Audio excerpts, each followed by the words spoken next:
Ms. Janet Sands is a California native with a degree in art history from UC Berkeley. One of the many things that I admire about Janet is that she is a lifelong student of history, art, and the natural world.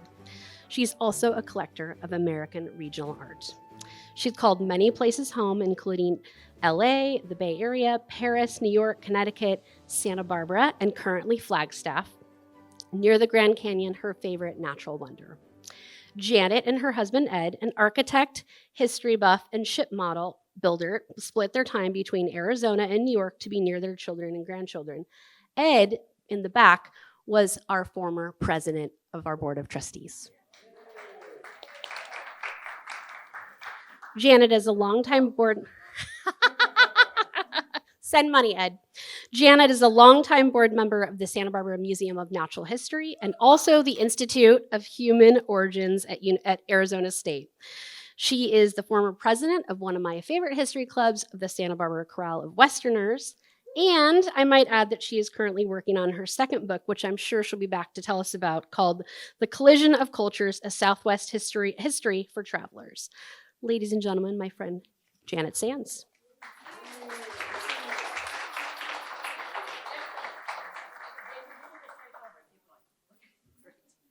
Well, hi, everybody. Thank you so much for being here. I'm really thrilled to see you all. Thanks to all my old friends and new friends, and thanks to the students.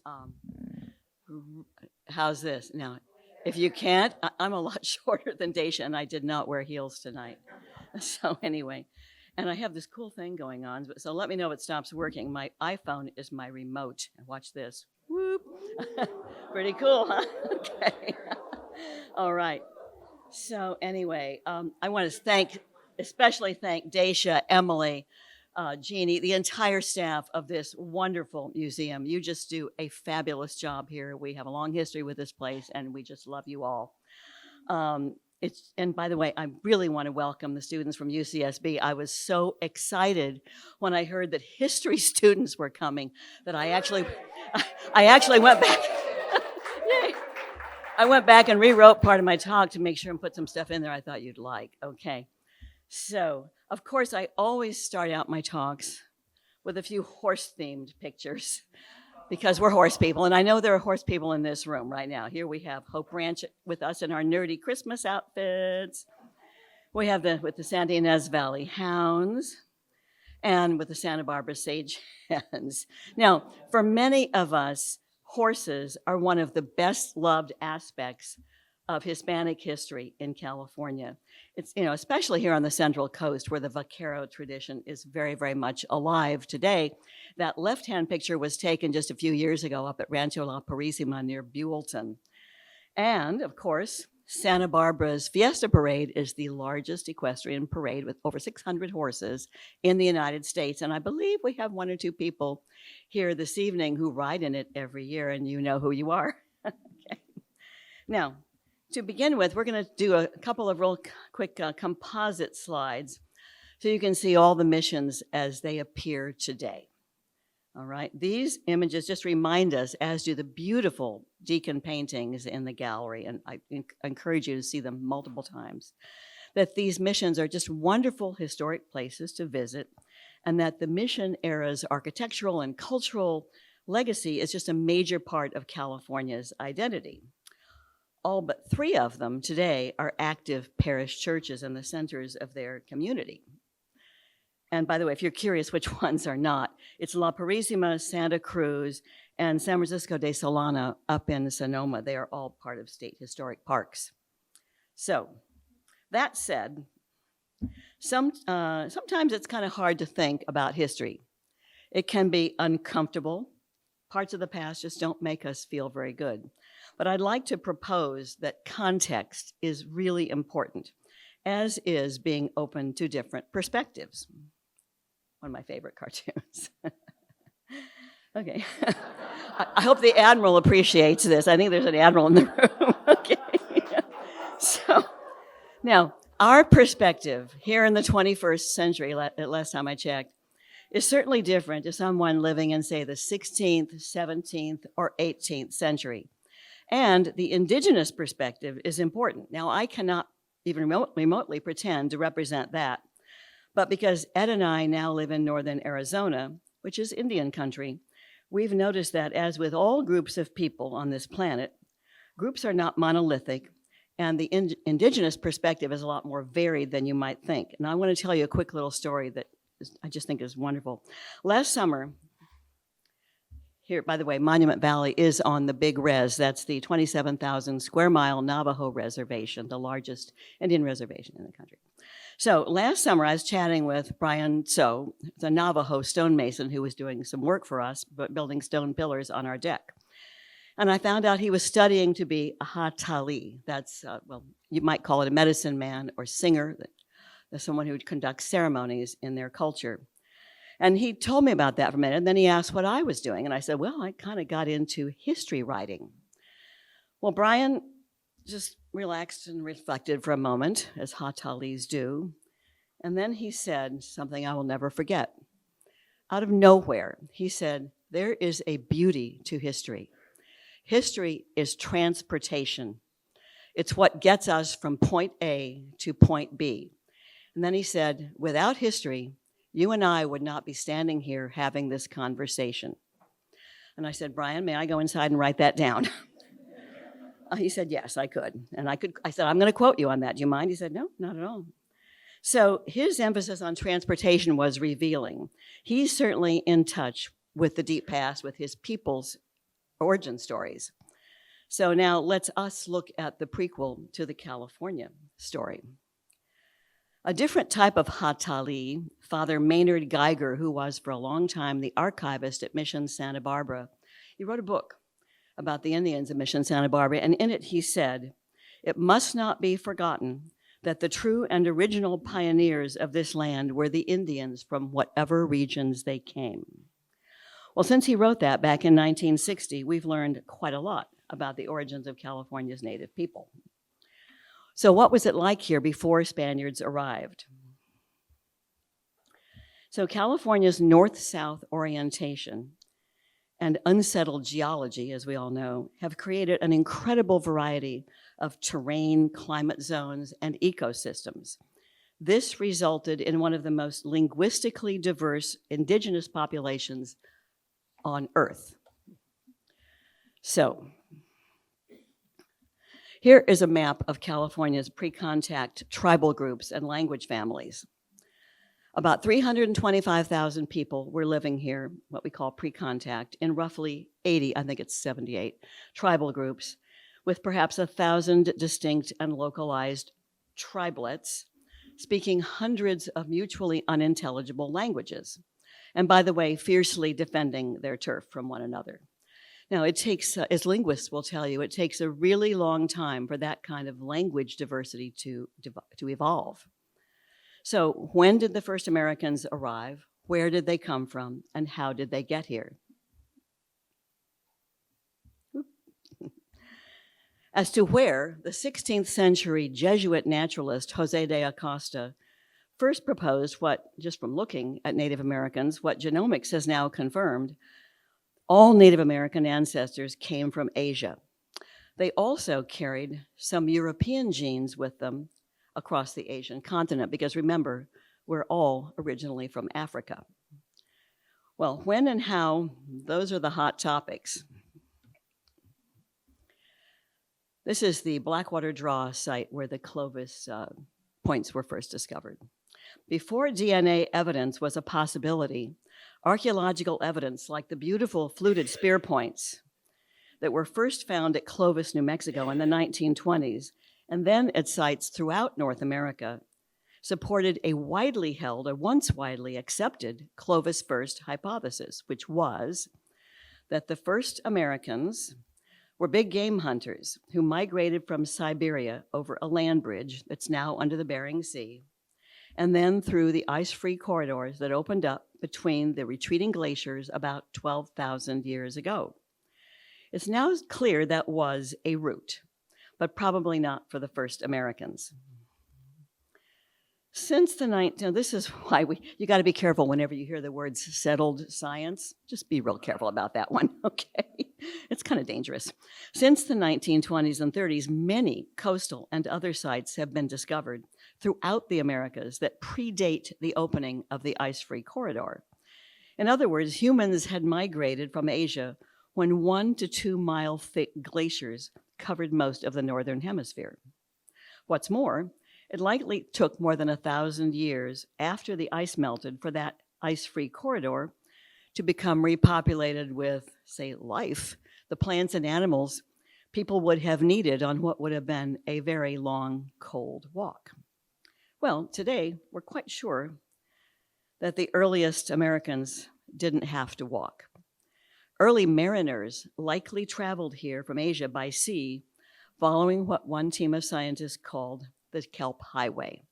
That was first published in 2007, and at the time it was, I won't say it was ridiculed, but it was greeted with a great deal of skepticism. Well, today, we're pretty sure there's a lot of evidence to support that theory. The kelp forest ecosystem was and is virtually the same from Japan all the way around the northern Pacific and down the coasts of the Americas. And further, it was rich in the type of resources, that's what archaeologists call food and stuff, that those early mariners would have needed. And by the way, this kelp ecosystem goes all the way down to southern Chile, where one of the oldest sites in the Americas was found. And that was at Monteverde, Chile, and that was dated to 14,500 years ago. So I love this, by the way, and Carl, I hope you don't mind. I had stolen a video from the Museum of Natural History, but I can't make it work from my remote. Anyway, imagine the fish swimming around. Now, there's the tomole anyway. And according to the preeminent archaeologist, Curtis Marion, the Chumash were the most advanced coastal hunter-gatherers in the world. Now, doesn't it make sense that their ancestors were expert ancient mariners who could have accomplished that feat? Well, the kelp, I gotta say there's a news flash. I promised some new things for people who've attended my talks before. That Kelp Highway team has not been sitting on their hands. They've been out there analyzing glacial and sea ice in the North Pacific, and they have found that early people could have traveled along the coast even during what's called the last glacial maximum, i.e. in the depths of the last ice age, because there was so much sea ice that in winter it kind of melded together to create a seasonal sea ice highway. You can Google that, by the way. It's the same people who came up with the Kelp Highway hypothesis, John Erlandson and his team. So just go Google sea ice highway. It's pretty fascinating how they analyzed ice to figure out where the ice used to be 10 or 20,000 years ago. Dog lovers, please note. The first Americans did bring their dogs with them because horses hadn't been domesticated yet. Now, here's another archaeological bombshell that landed during COVID. I don't know if you read about the White Sands footprints. In 2021, scientists published their discovery of human footprints found along the edge of an ancient lake, Paleo Lake in the parlance, that is now buried under the dunes in White Sands National Monument. To find out how old the footprints were, they were fossilized. The team radiocarbon dated seeds of aquatic plants that were embedded in the same undisturbed layer with the fossilized footprints. Now, they came up with really old dates, which of course were challenged, and so the team have since retested the trackway with 2 other high-tech dating methods, which I won't go into in detail right now, but if the students want to know, I'll tell you, and came up with the same dates. Remember that earlier date I mentioned, Monteverde, Chile was 14,500 years ago? They dated those footprints to 21 to 23,000 years ago. That was a wow, okay. Now, we do know there were multiple waves of migration into the Americas by land and by sea during the thousands of years before Europeans arrived. Now, remember that my emphasis was on perspective. So keep in mind, and by the way, I know that the colonial era can cause a lot of anxiety. Well, here's something for you. We know that migration and movement is what humans do and have always done, ever since first leaving our common homeland in Africa, beginning about 70,000 years ago. By the way, I always call Curtis Marion to check my dates because they change all the time and he knows. So I say, Curtis, is it still 70? Yeah, about that. So small and large groups of people and entire populations have migrated, explored, traded with, conquered, been conquered by, colonized, enslaved, mixed with, that means intermarried, and replaced other peoples and populations. It's as the author of this book, David Reich, who's a Harvard geneticist who's taken it upon himself to sequence the genomes of all human populations, living and past, as he has said, it's hard to think about the numberless violent confrontations that have taken place and the human suffering that happened during that whole process. But there was also survival, discovery, cooperation, cultural blending, and extraordinary human achievement. Now, if this topic interests you, you might check out David Reich's book and also this one that Ed and I just read. I'm married to a history nerd, by the way. Empires of the Steppes. We're talking 5,000 years of that sort of thing going on over in Eurasia. It's pretty amazing stuff. Now, the missions and presidios, like all European settlements in the Americas, represent this entire process. I find this topic so interesting that it's the title of a book I'm working on now that's going to be called Collision of Cultures, and it'll be something like Missions, Pueblos, and Ancient Peoples of the Southwest. It's not a quick project. I think I'm going to finish it someday, though. It's about half done. So here's a question. History is about asking questions. It's a lot like science that way. You ask a question, then you go and start doing research. And I wish I had my slide of Alice going down the rabbit hole that turns into a mine shaft. Anyway, so a California archaeologist and state park ranger, Mark Hilkema, wrote once, "The Spanish period is a nexus. In California, prehistory and history come together in a historical instant." So we've glimpsed the story of the first Californians. Now let's look at the people who were on the other side of that instant at first contact. Did you ever wonder why Spain? I mean, why wasn't it China? By the way, in the early 1400s, China had the maritime technology to get across the Pacific, undoubtedly, but they just decided they didn't want to. They just turned their back on that whole project. Some new guys came in power, the regime changed. They burned their ships, burned all the logs and charts, and said, hey, we're just going to rebuild that Great Wall. So it wasn't China. Why Spain? What was it about their history and culture that put Spaniards, actually Castilians, in the advance guard for reuniting the new world with the old? Well, as per usual in most human endeavors, you can follow the money because it was all about trade. Ever since early humans began walking huge distances to get the best stone and chert and obsidian for their spear points, humans have just wanted to get the good stuff. Okay. It's just one author called trade the oldest impulse behind human movement. I would say it's the second oldest human impulse, period, and you all can figure out what the first one was. Now, for Europeans, ever since the Greeks and Romans and way before, it was always about getting to the luxury goods of the Far East, of China, India, the Spice Islands. Remember, Western Europe, until the age of so-called exploration, it was a backwater for most of history. All the good stuff came from China and India and back east. That 6th century Byzantine Empress Theodora and her retinue dressed in fabulous, they should be in the exhibit right now, fabulous silk gowns. And there was also, during the imperial Rome, insane demand for pepper, which was worth almost as much as silk. It's on everybody's table now. It wasn't common then. And in the Americas, I mean, people had established trading networks for thousands of years all over the continents. This map of the major prehistoric trading networks in the North Americas looks like a modern highway system. Remember, they were walking. They did not have horses or any kind of beasts of burden. Maybe their dogs carried some stuff. For centuries, oops, come on, there you go. Well, let's go back.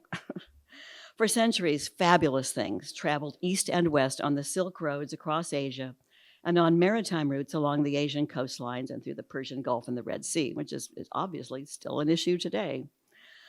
But in 1453, the Ottoman Empire defeated the remnants of the fading Byzantine Empire at the Siege of Constantinople and closed the Silk routes to Christians. At the time, Spain was busy ending the Reconquista, the misnamed Reconquista, an on-again, off-again 700-year struggle to retake the Iberian Peninsula from the Moors. Those were Islamic Arabs and the Moors of Berber descent, who had themselves taken it from the Visigoths in the 8th century. The last battle of the Reconquista was in January of 1492. That's kind of a familiar date, when the forces of Castile and Aragon under Isabel and Ferdinand, they defeated the last Islamic sultanate at Granada, which is at Spain's southern edge. Now remember our question, why Spain? Well, the conquistador class arose during the Reconquista. These were warriors who self-financed their military campaigns and counted on having their investment repaid with land, labor, and the right to exact tribute or tax if they succeeded. It's sort of like today's Silicon Valley VCs doing leverage buyouts, right? That's where you buy a company with its own assets, right, guys and gals? So, when I first heard that, I thought, that can't happen, right? No, it does. This allowed the Iberian monarchs to wage war on a royal shoestring in the name of defending and spreading the Catholic faith. The Reconquista imbued them with a dual mandate, which they carried with them into the New World. It was famously summed up by the great conquistador Hernan Cortez, quote, "We came to serve God and to get rich, as all men desire to do," unquote. The Catholic monarchs were serious about the holy mission part. One tragic result, of course, was the infamous Inquisition, which drove all the Moors and the Jews from Spain. Now, this matters to California, but not yet, so hang on. So, at the end of the Reconquista, Portugal, Spain's Iberian neighbor, had already reconquered its territory 200 years earlier. And of course, facing the Atlantic, Portugal was a maritime nation, and they were really involved in trade, and they were really affected by the closure of the Silk routes across Asia. So while Spain was busy ending the Reconquista, Portugal was busy doing a workaround. So, and by the way, Portugal was like a frenemy to Spain. I mean, they were related, but they were friends, but they fought each other at times. That's a whole long story in itself. Prince Henry the Navigator, and that was a name given to him by some 19th century German historians, by the way. He made his villa at the port of Zagros a Silicon Valley type hotbed of innovation, where advances in navigation and ship technology were developed for his drive to find a sea route around Africa and to China and India. Some historians have compared that with the US space program. The technology in ships had to be changed a lot for them to do that kind of oceanic voyage. So by 1488, Diaz had rounded the southern tip of Africa, and 10 years later, Gama reached India. For a time, the Indian Ocean, the sea route to China, became a fiercely defended Portuguese lake, which is why if you get stung by one of those guys, it's called a Portuguese man-of-war. So like true VCs themselves, Ferdinand and Isabella, I like to call them Ferdinand and Isabella Inc., took a chance on a persistent Genovese navigator with big ideas, his Portuguese father-in-law's maps, charts, and logs, and instruments, and his connections to the Genovese. Remember, he was from Genoa, the Genovese banking cabal in Seville. And as you know, they took a chance on him, and their modest bet on Columbus paid off. No, she did not hawk her jewels. They didn't invest much in Columbus. Oh, there they are. I forgot to change and show you the Ferdinand and Isabella Inc. And let's go to, I was so busy. So what happened? was after the Portuguese made it around Africa, the Pope drew a line of demarcation that was actually horizontal, so that Africa would belong to Portugal. So then Columbus goes over. Oh, I'm losing my place here. So when Spain goes across the Atlantic and discovers the Indies, which is what they called the islands in the Caribbean, the Pope had to redraw. Here's Columbus. I'm so busy talking, I'm not changing my slides. Ferdinand and Isabella had wisely bought a Spanish Pope. So he redrew the line from horizontal to vertical. So the Treaty of Alcazabas, which had that horizontal line of demarcation, became the famous Treaty of Tordesillas with the vertical line that divided the world vertically. And as we'll see, where that line ended up on the other side of the world remained a question for a long time. So he redrew the line so that the stuff that Columbus discovered across the Atlantic belonged to Spain, not to Portugal. So anyway, basically you have a situation where Spain can't go around Africa. They're looking at the Atlantic. They decided to take a small bet on this crazy Genovese guy who keeps coming to court and asking if he can sail out west across the Atlantic in their name, and they said, sure. And then he finds stuff, and then they find it was actually in Portugal's half, so they have to redraw the line, and here you go. So now you know why Spain. And that was the quick version, the elevator speech. So now that we know why Spain, let's talk about the most important thing about what happened next. Columbus's voyage not only changed the political balance of the world, he unwittingly kicked off the most significant biological event since humans came on the scene. As everybody's fifth grader knows, all the continents were once joined together in an ancient supercontinent called Pangaea. Remember how they cut it apart and they say, oh my gosh, look at that, it works, you know? And then when all the continents drifted apart into the continents that we know today, all the species that had evolved on those land masses evolved separately over many eons. When Columbus's ships arrived, you can see the little red rectangle there. Suddenly, plants, animals, insects, humans, and importantly, microbes that had long been isolated from each other were suddenly thrown together in what the historian Alfred W. Crosby called the re-knitting together of Pangaea. He called it the Columbian Exchange, and I'll bet you students have heard of it. I'll bet that's something you learn now, but that's it's really an important concept because it caused irreversible changes in the New World. And if you're interested in knowing what the Americas were like before and after the Columbian Exchange was set in motion, you can read Charles Mann's books. They're not real recent, but they're still fabulous and correct, 1491 and 1493. So the Columbian Exchange, of course, had devastating consequences for America's native people. And you can see all these plants, animals, microbes that got thrown together. I mean, without the Columbian Exchange, we wouldn't have had chocolate or tomatoes or pasta sauce or a lot of the germs that now are thrown around.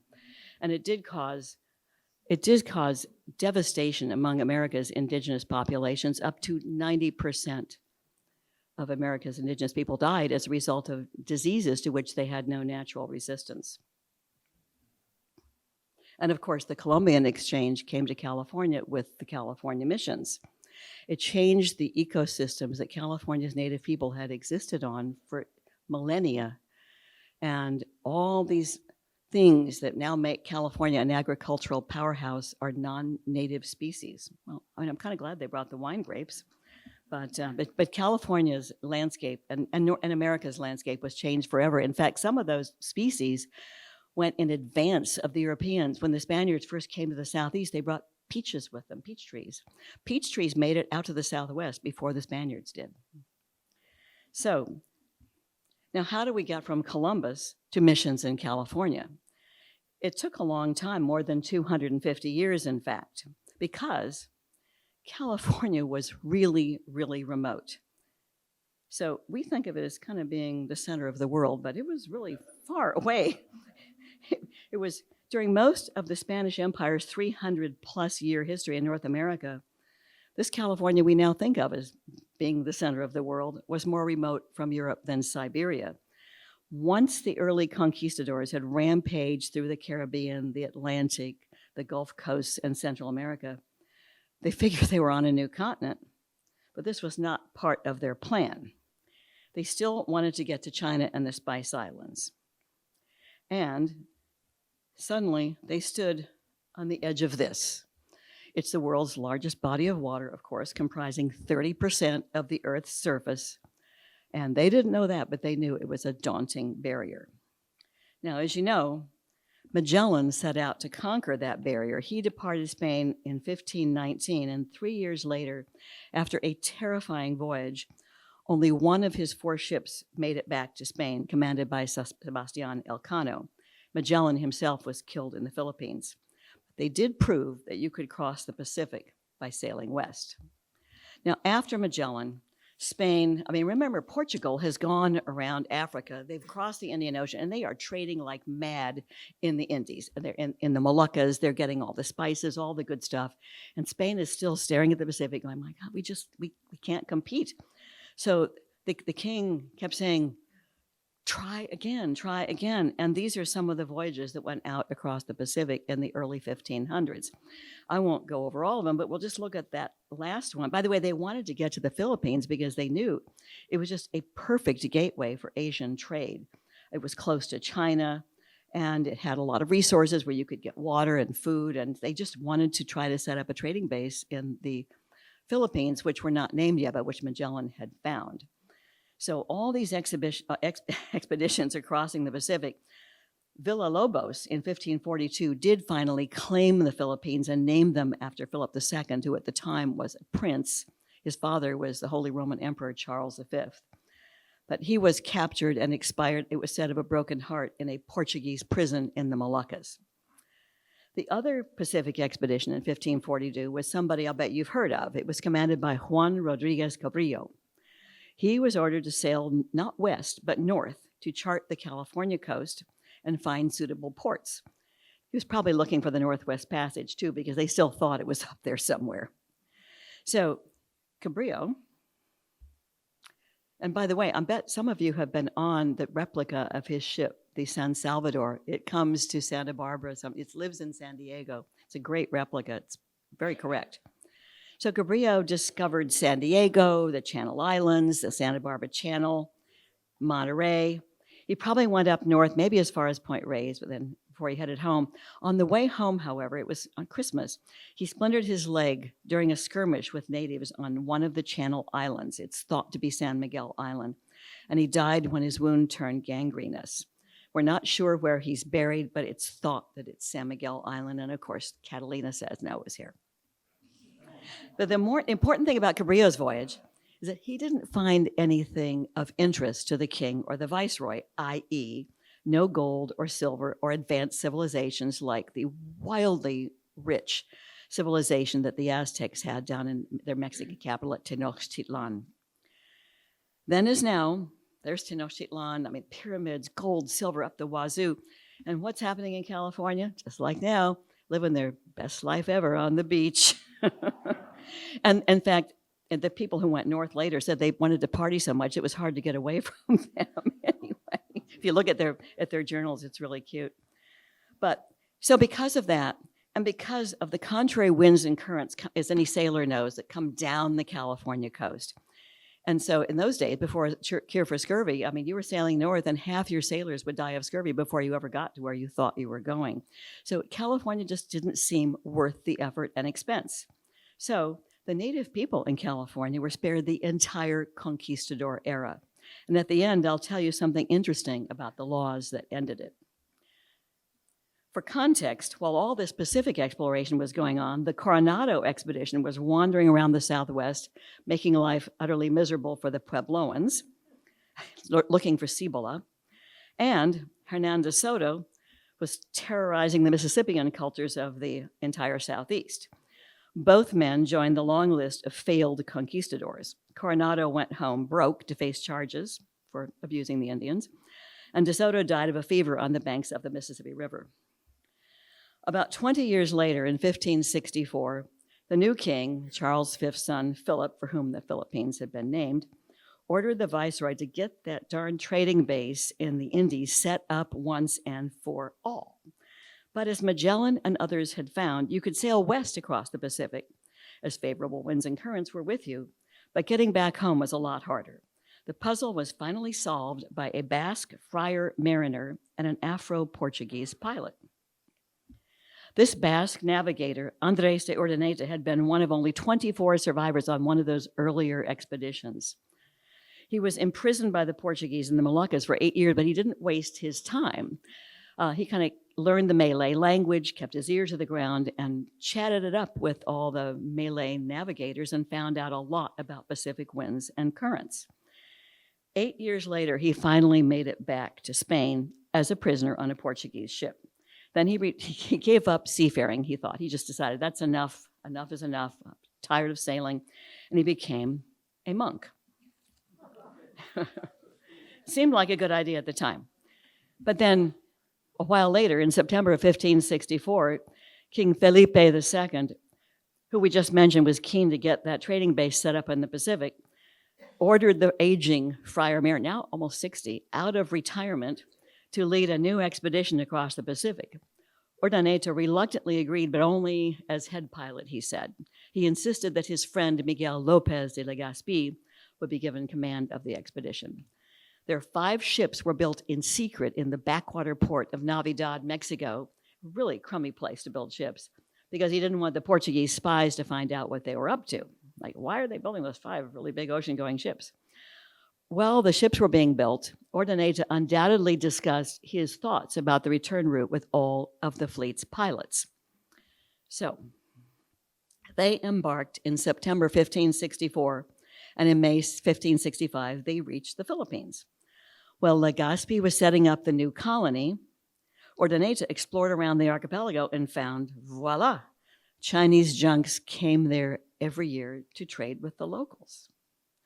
Well, foreign ships were not allowed into Chinese ports, so there was the opening to China trade. Now, all they had to do was get back across the vast Pacific with its contrary winds and currents.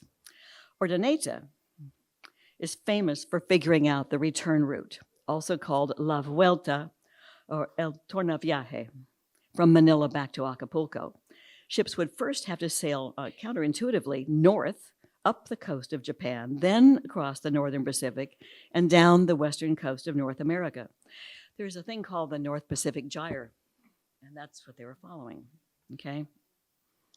He arrived, so anyway, that's what they would have to do. So Urdaneta departed the Philippines on June 1st, 1565, 1st of June.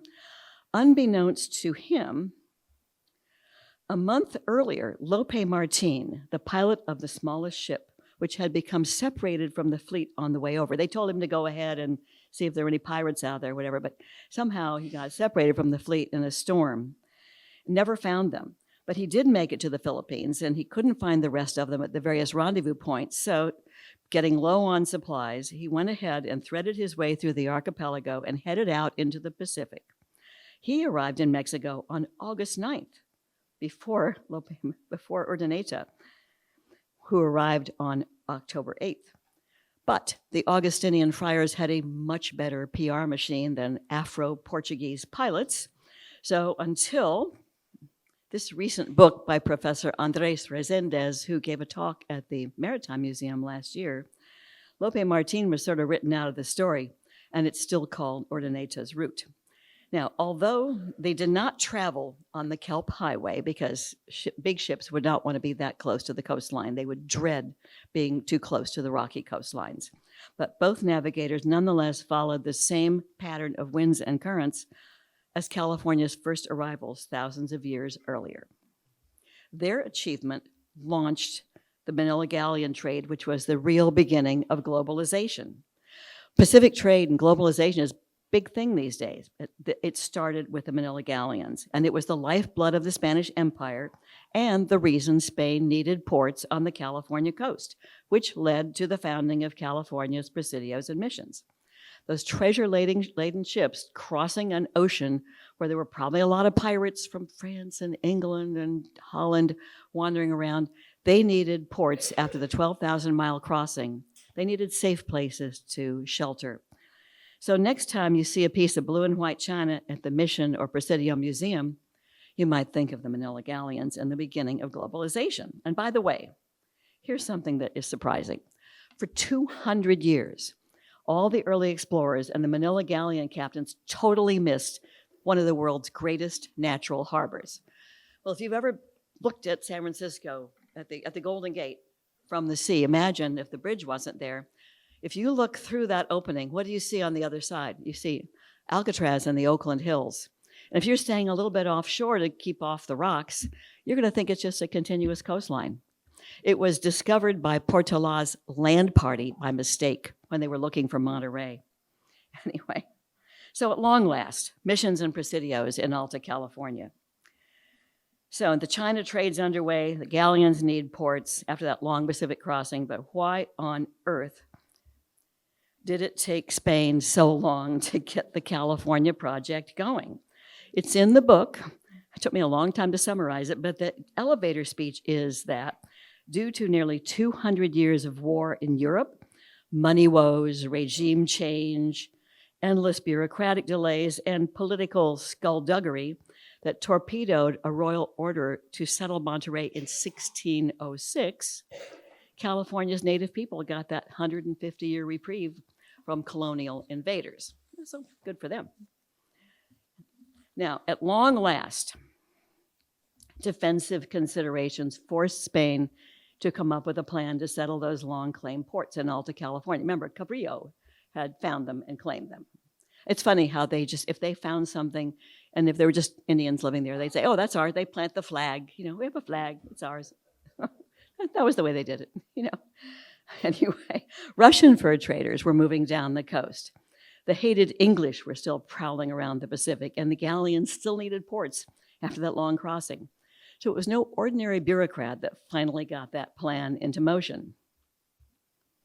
The fellow on the right there, José de Galvez, I think he's one of the most interesting characters from the mission era. He was New Spain's visitador, or inspector general, and he stepped in. He was one of the most interesting figures, as I said, of that time. He was a brilliant lawyer trained at the University of Salamanca. He was an Enlightenment era intellectual, seriously bipolar, by the way, did some crazy things. And he was an 18th century practitioner of realpolitik, kind of like an early Henry Kissinger. He envisioned an open and democratic society in Alta California with lots of tax-paying citizens. He was in charge of helping to refill the royal coffers, which were pretty empty. I mean, the whole colonial project was a real money suck for the Spaniards. They went broke like 9 times, you know, in the 17th century. And he deeply disagreed, actually, with the Franciscans' rigid beliefs and medieval practice of gathering all the Indians into mission communities instead of having them live in the pueblos with everybody else. But still, he had no choice because the Jesuits had just been expelled from the New World, so the Franciscan missionaries were what he had to work with. And why would he have to use missionaries at all? Because Spain just couldn't muster enough settlers for what was then still a very remote territory. The realistic Galvez just needed to make Spanish citizens and a labor force of the Indian population. That had been their MO in the New World. So the Franciscans were on duty. Galvez appointed Don Gaspar de Portola, who doesn't have any painted portraits that we could find, who had sensitively handled the expulsion of the Jesuits. And he was the appointed military leader of a sacred expedition. By the way, all of Spain's expeditions were sacred expeditions. And Junipero Serra, who had just successfully established 5 missions in the very rugged and hostile Sierra Gorda region of Mexico, he was appointed to be the Father Presidente of the new mission chain. And together they carried out Galvez's orders to implement what was Spain's final imperial project. We are the tail end of Spain's empire, the last gasp. There they are. The first mission, of course, was at San Diego in 1769. And then in 1770, here's a painting of the founding of Monterey. Note that mission is a makeshift ramada. They put up a cloth over some trees. Now, this is what Mission San Carlos Borromeo looks like today. Father Serra never saw the beautiful stone church at Carmel. This is what the missions looked like for their first decades. They were just little groups of simple huts. And that's what the San Francisco Presidio looked like even in 1826. These were just small. I mean, when you think that these were supposed to defend California from the Russians and the English and everybody, you think, what? Because there were only, maybe at every mission, just a handful of priests at most. In every Presidio, there were maybe 100 soldiers at most, more like a few dozen. So this was a pretty lightweight occupation. And this is 1823 map showing the locations of all the missions, and as they were organized into 4 Presidio districts, which is how I organize the itineraries in my book, so that you don't have to do this and try to see them in canonical order. So now here's something fun that I have to stick in. I don't have time for the whole story because I don't want to have you people here too long, but I do want to make a fun connection with Santa Barbara. Juan Bautista de Anza, who was captain at the time of Tubac Presidio, and he was one of the great explorers of the American West. Bolton was all over him. I mean, he just loved Anza and wrote very in glowing terms of his accomplishments. And he was quite an amazing guy. And he was eventually governor of New Mexico. But anyway, because he was such a capable guy, Galvez told him to establish a supply route to supply the California missions. Because remember the part about how hard it was to get ships to sail north? You'd die of scurvy before you ever got up there to resupply Monterey. So he said, now make us a supply route from Sonora to Monterey, which Anza did. So he went and established the route, and then he was promoted and told to go back and take a group of 240 settlers up to Monterey. Well, and then he went on to establish the site for the San Francisco Presidio, and on the way home he sighted Mission Santa Clara and the San Jose Pueblo. Well, his expeditions have been reenacted in great detail because of the diaries that survive, which you can see online. There's a website called Web Anza that has everything. So what happens is that Santa Barbara's very own V. and George Oburn, whose daughter is here tonight, are shown with the bicentennial Anza ride in 1976. And I've got to say that we're talking about local people who do a lot to preserve history. V was an absolute dynamo. She contributed so much to Santa Barbara. I think she single-handedly saved her whole war and showgrounds. And she and George helped found the Santa Barbara Trails Council, and the bike trail from Hope Ranch to Goleta Beach is named for them. That's the ribbon cutting. And that's the historic home in Hope Ranch where V's daughter Dale and her family still live. So anyway, but when I thought about the Anza ride, I think of V and George participating in the reenactment of that long ride. So and that was in 1776, by the way. So we are getting to some really familiar sounding dates. Let's ask one more question. What was going on back east during the mission era? Quite a lot, turns out. I mean, what was happening? There, the Padres and the soldiers are setting up the various missions and presidios. What on earth was happening elsewhere in the world? Here are some dates you can just compare. So when I looked into it, my question was, what was Spain's reaction to the American Revolution? I mean, Spain is a monarchy, and the Americans were revolting against a monarch. Well, it turns out that Spain and France were allied in something called the Bourbon Compact. It was like a family alliance. And ever since the days of the Spanish Armada and the days when Philip of Spain tried to depose Queen Elizabeth I of England, who was actually his sister-in-law because she was a heretic and a Protestant, and he sent the Armada to try and get her off the throne and put a Catholic on instead.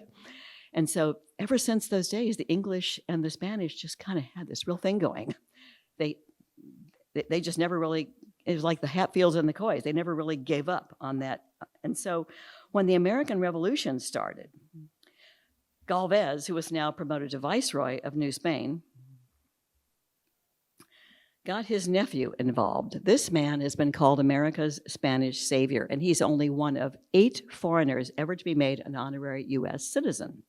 I think that didn't happen until Obama's presidency. But as the American Revolution began, here's why. Jose de Galvez, now Viceroy of New Spain, wanted the British out of the Mississippi Valley because he feared their incursions into Spanish territory. The Spanish territory is that orange area on the left. The British territory is sort of the buff stuff, and the yellow are the rebelling colonies. And Spain wanted Florida back. During the 7 Years' War, which was called the French and Indian War in the Americas, Spain lost her Florida colony to the British, and they wanted it back.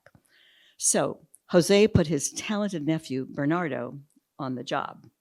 Bernardo was now a general and the governor of Spanish Louisiana. In spite of losing many of his ships in a hurricane, they just would never learn that September was hurricane season. I don't know why. They just kept sailing in hurricane season. Bernardo drove the British from Florida in the siege of Pensacola, from their forts on the Gulf Coast and in the Mississippi River Valley. Then Washington only had to fight on one front, and the British lost their Mississippi River supply lines. Bernardo Galvez was all over this. He also helped the American rebels with spying, covert ops, arms shipments, and by channeling cash to them via money laundering with funds raised in part by taxing the California and Sonora presidios. So you helped pay for the revolution out here. So, and just as vital to the cause was this man. Did I go past him? Oh, I added a picture of him. Nice. The Spanish finance minister, Don Francisco Saavedra. That's a statue of him in New Orleans. Oh, sorry, that was Galvez. I must have stuck that in last minute. Here's Saavedra. He was the Spanish finance minister. He was a brilliant diplomat, a military man, and known as the ultimate fixer. France and Spain, as I said, were allied in the Bourbon Compact. He wanted to make sure that they would win over the English, their common enemy. And so that led them to support George Washington, and Saavedra was all over it. So in 1781, hearing that the French fleet was stuck in Haiti and the French infantry was stuck up in Newport, Rhode Island, both due to lack of funds, Saavedra sprang into action. He raised 500,000 silver pesos in just a few days by floating a bond with wealthy Spaniards down in Cuba. This paid to send the 36 ships of the line of Admiral Comte de Grasse from the Caribbean to the Chesapeake. That money also enabled General Rochambeau to march his ground troops from Newport to Yorktown along with Washington's forces. Without Saavedra's help in raising that money, de Grasse, the Comte de Grasse, was going to take his ships and go back to France. And Rochambeau, God knows what he was going to do. Maybe our admiral historian might even know. But they sure weren't going to go to Yorktown. So without Saavedra's help and the funds that he raised, that pivotal battle at Yorktown, and in fact, the revolution itself might well have been lost. At that point, George Washington despaired of ever winning that war. They were really down. Now, there's a great book that describes this. It's Nathaniel Philbrick's In the Hurricane's Eye.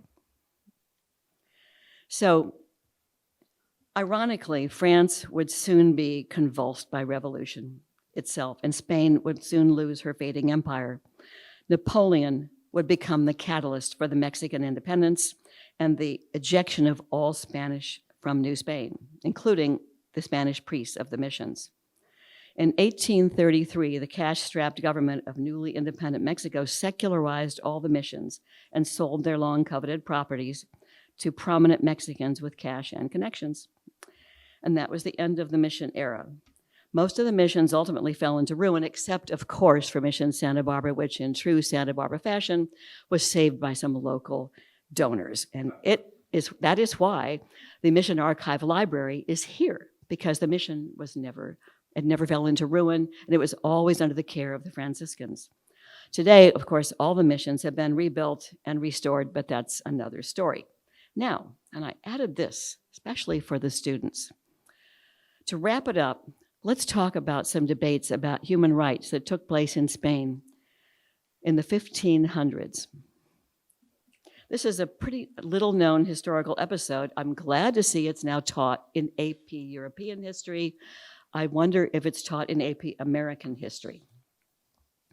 Has anyone heard of the Valladolid debates? I know I'm going to have a lot of hands go up over here, right? Let's spell it for you. You kids heard of this? Oh, yay. Well, you can look at it. I'll give you some books. In one of those historical ironies, In the early 1500s, as conquistadors were still rampaging through the Americas, intellectuals in Spain were intensely deliberating the morality of conquest and human rights, including the rights of indigenous people, and the legitimacy of colonization itself. This is nearly 200 years before the official start of the Age of Enlightenment. The most famous protagonist in this story is conquistador turned Dominican friar Bartolomé de las Casas, probably the most effective lobbyist and social activist in history. He was a participant on Columbus's second voyage and witnessed firsthand the shocking atrocities perpetrated on native peoples on Hispaniola by out-of-control conquistadors. He later published a tract called, I wish I could say it in Spanish, Brief Account of the Destruction of the Indies. Of course, this was eagerly seized upon by Europe's Protestants as proof of Spanish barbarity, like I told you, giving rise to the Black Legend, which you've probably also heard of. Another irony, of course, the Protestant sects of the 1600s could be pretty barbaric toward each other. I think burning people counts in that category. So Las Casas' conversion from conquistador to priest began on Hispaniola in 1511. He was in the congregation when this guy, Fray Antonio de Montesino, thundered from the pulpit, castigating the colonists for their abuse of the natives, declaring it a sin against God and man. Las Casas was so moved. He was an encomendero at the time. He had a estate, Indian workers. He gave up his estates, freed his Indian workers, and took holy orders. Under pressure back in Spain from Montesino and others, King Ferdinand issued the 1512 laws of Burgos, declaring Indians to be fully human. This was a big deal then. When people made it to the Americas, they were people who were running around naked and acting very different to Europeans. I'm sure the Indians thought the same thing about the Spaniards when they arrived. They were smelly and covered in metal. So, we were talking about very different peoples encountering each other. But the laws of Burgos forbade, at least in principle, any abuse of the Indians and set out in law their right to their persons and properties. It was a step in the right direction, but the laws were weak and ineffective. Then, the same issue continued to haunt Spain's national conscience. In 1538, a series of lectures at the famous University of Salamanca, led by the great humanist, scholar, and priest, a Dominican priest, Francisco de Vitoria, laid out the foundation for a code of international laws, one of the first times that was mentioned, based on the idea that all peoples, including indigenous peoples in the New World, are of one family and entitled to ethical government. Concept. As a result, the new laws of Burgos were issued in 1542 that strictly prohibited mistreatment or enslavement of native people and seizure of their property. Again, sounds good in theory, but it's really hard to enforce laws from far away. When the Viceroy of Peru tried to enforce them, he was assassinated. Anyway, over time, many conquistadors were prosecuted. Many went home in chains, and arrested for breaking those laws. And over time, the laws were enforced. So Las Casas, and by the way, his relentless lobbying caused yet another great debate to occur at the Colegio de San Gregorio in Valladolid in 1550 and 1551, because Las Casas kept saying those laws you have, they're not being enforced and the Indians are still being abused. And so the Holy Roman Emperor Charles V suspended all activity in the New World and brought this debate at the Colegio in Valladolid. And so Las Casas took one side. He took the side of the Indians. He was known as the defender of the Indians. And Juan Ginés de Sepúlveda took the other side and took the Aristotelian view that because they were so primitive and because they practiced things like slavery and cannibalism, the Indians were natural slaves. The judges of the debate never really came to a conclusion, but the Pope and the King agreed with Las Casas, and they were the ones who insisted that the laws finally be enforced. So as a result, the laws were signed, and sadly, though, there was one really bad outcome of all that, and that was that they started importing slaves from Africa because they were no longer allowed to enslave Indians. And so slavery was not really prohibited in the Spanish colonies until 1817. But anyway, so you can go look that up. Those were really interesting philosophical debates that took place in a place where you would not expect it. And so at the time, by the time Spain settled the last colony here in California, the laws had long been enforced, in contrast to the much earlier settlement of New Mexico, which I'm researching now, where abuses led to the famous 1680 Pueblo Revolt. That was the only revolt in the Americas where the Spanish were thrown out for a period of time. They were thrown out for 12 years. But then the Indians started fighting amongst themselves, and the Spanish came back, and then anyway. But that Pueblo Revolt was very famous. So I'd like to close. Here's the Valladolid debates. Las Casas, and there's Juan Ginés de Sepúlveda. I'd like to close with another story, another indigenous perspective that surprised Ed and me this past year. We were visiting Acoma Pueblo, which was the site of some of the most violent and brutal confrontations between Puebloans and Spaniards during the conquest of New Mexico. We had an Acaman guide, and I was actually kind of afraid to visit Acoma because I'd read about the awful things that happened there. I mean, the conquistador, what they did to the Indians when they would fight back was just brutal and horrible. And I thought, I'll bet they're still pretty grumpy about it. I bet they still really don't, they don't want us to come and visit. I felt embarrassed to visit there. So our guide, whose name was Turtle, he said, because his grandmother told him if they waited for him to bring the wood in for the fire, they'd all freeze to death. Anyway, took us to see this big church on the left there, and proudly explained that his ancestors had built that huge church of San Esteban del Rey with their own hands. All the books say that the church was built with slave labor, with forced labor. And I asked him about that, and he said, today, we love our church. That's where we go to Mass. And he invited us to come back at Christmas and said they had this beautiful service at Christmas. And then he told us what his grandmother had advised. She said, you can't change history. We just have to do better going forward. So I thought that was pretty good. I've had some advice from two very smart people lately. So to lighten up a bit, I'll just say that Wining and Dining Through History in California is pretty fun. That's why it's the subtitle of my book. And my anthropologist friends tell me that humans have been solving problems over food and wine for thousands of years. And I just thought I'd share with you this caveman advice for wine pairing. What is it? Let's see. Is it Stone Age wine pairing? If it tries to eat us, serve with red. If it runs away, serve with white. Okay. Anyway, so now, let me ask you a question. Dacia, would you like me? I have about a 5-minute series of slides that show all the missions.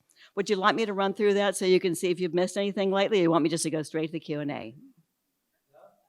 Okay, let's look at the missions. I've talked an awful lot about philosophy and stuff. Okay. By the way, Ed and I do this in our Airstream. So, all right. The missions are grouped by Presidio districts, and I'm going to go south to north. And I'm going to go pretty fast. I'm not going to talk much. I'm just going to show you that they're all really different, and they're all beautiful, and they've all been restored. And you should just go see them all. This little Asistencia near San Diego is wonderful.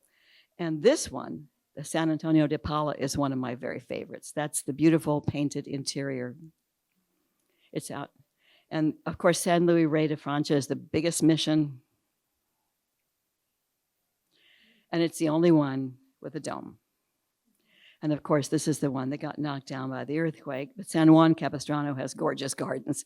But you should take binoculars when you go, because some remnants of the painted decorations still remain. And it has the oldest adobe building in California. San Gabriel Archangel looks like different, because its padre was from Cordoba, and the Cathedral of Cordoba was formerly a mosque, and he remembered what it looked like, and it does look very much like the Cathedral of Cordoba. Next is the Santa Barbara Presidio district, and surprisingly, one of them, and by the way, that was just a district that could be protected by one Presidio. San Fernando Rey de España is in the Santa Barbara Presidio district with its famous long building. And it, like most of the missions, has a gorgeous garden. Then there's San Buenaventura, overlooking the ocean, with its beautiful garden. And of course, the only surviving Presidio in California is Santa Barbara's. All the others are just dirt. So it's pretty special. And of course, we have the Queen of the Missions, where the Mission Archive Library is, where that book sits with the design that was used for the facade of the Santa Barbara Mission. And some really rare Chumash art is at the Santa Barbara Mission. These statues used to be on the pediment but fell down in the earthquake and are now in the museum. Then, of course, you have the Mission of the Valley, Santa Ynez. Very beautiful. And it has one of the most rare pieces of art in the whole mission system. And I don't know why it's up over the door, but that's where it is. And that's the Archangel Gabriel. Or is it Raphael? Sorry, Archangel Raphael. And then the Mission La Purísima has been completely rebuilt by the CCC, and it's within a state park, has miles of beautiful trails, hello patches. No. And then the Monterey Presidio District, of course, was the biggest because Monterey was the capital of Alta California. It starts with San Luis Obispo de Tolosa, the first use of mission tile in California. And there's a hidden mission near San Luis Obispo that I discovered on a Sage Hens ride. They said, "You want to see the Asistencia?" I said, "Sure." Well, nobody could find this lost mission for years, and then they discovered it was inside this barn. You see the stone walls with the arches? That was a big assistant mission, big agricultural operation. And then one of my favorites is Mission San Miguel. It's so plain and austere from the exterior, but inside the paintings just covered. It looks like the frescoes of Piera della Francesca. It's just beautiful colors. And then, of course, there's the one I love because it's the cover of my book, San Antonio de Padua out on Camp Hunter Liggett. You can stay there now. You can stay at the Hearst Hacienda, which is nearby, or you can stay at the mission, and it's really fun. It's just beautiful. It's the only, it's just a special place. And then there's the little lonely Soledad, but that's near the River Road Wine Trail, in case you're interested. But this is what happens when the missions were abandoned and the tile roofs were removed. All those mud walls just turned to mud again. And there's San Carlos Borromeo, one of the few stone buildings in California, those days with its famous catenary ceiling. A catenary arch is when you take a chain and you lift it up, and it's a natural arch that it makes. Ed knows that, right? And of course, the Royal Presidio Chapel in Monterey is often mistaken for mission. And if you want something cool, go up there for their annual Christmas in the Adobes tour, really. And then Little Mission Santa Cruz had nothing left, but they did a 1/3 size Disneyland replica. They do have the only surviving building that was neophyte, that's Mission Indian housing, that's left. Finally, San Francisco has a Presidio district, and I divided it into south and north in my itinerary, so you didn't have to try to do that whole thing in one day with all the traffic. There's San Juan Bautista is great. It's got a whole historic district with historic buildings. It's one of the biggest mission churches, and it's the only one with 3 aisles. Then there's Mission Santa Clara, which has been rebuilt 6 times. This is the 6th one. Mission San Jose is supposed to be the most authentically restored mission. I took that picture at Christmas because I just love what they do. And then finally, the end of the mission trail up in north of San Francisco. By the way, amazingly, as we all know about the San Francisco earthquake, Little Mission Dolores was the only mission-era building that survived that earthquake. Its walls are about 6 feet thick, and the mission isn't very tall, so I guess that helped it, but it's still there. You can see the big cathedral next to it was pretty damaged. And inside the Mission San Francisco de Asís are these beautiful Olone motifs, paintings. And then, of course, there's a mission that is no more. There was a big assistant mission for Mission Dolores down on the peninsula. That's gone. But if you want to see the roof tiles, you can go to the train station in Burlingame. And by the way, there's no San Francisco Presidio anymore because, of course, overlooking the Golden Gate's a pretty strategic location. So a lot of other things were put there, including by the Americans, of course. But that's what the Presidio looked like back in 1826.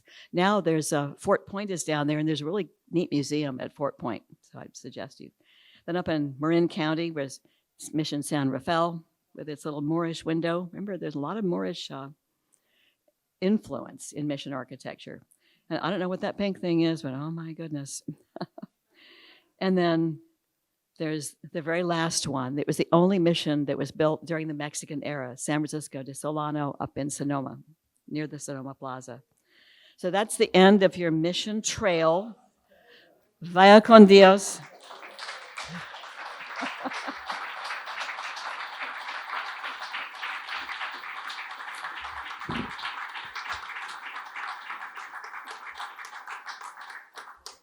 Now, I'm sure you all want to go finish your glass of wine, but let me just say that my email address is on the screen. If anybody wants to try to remember a book that I mentioned or has a question about anything, I'm very happy to correspond with you by email or take any questions now. So thank you very much.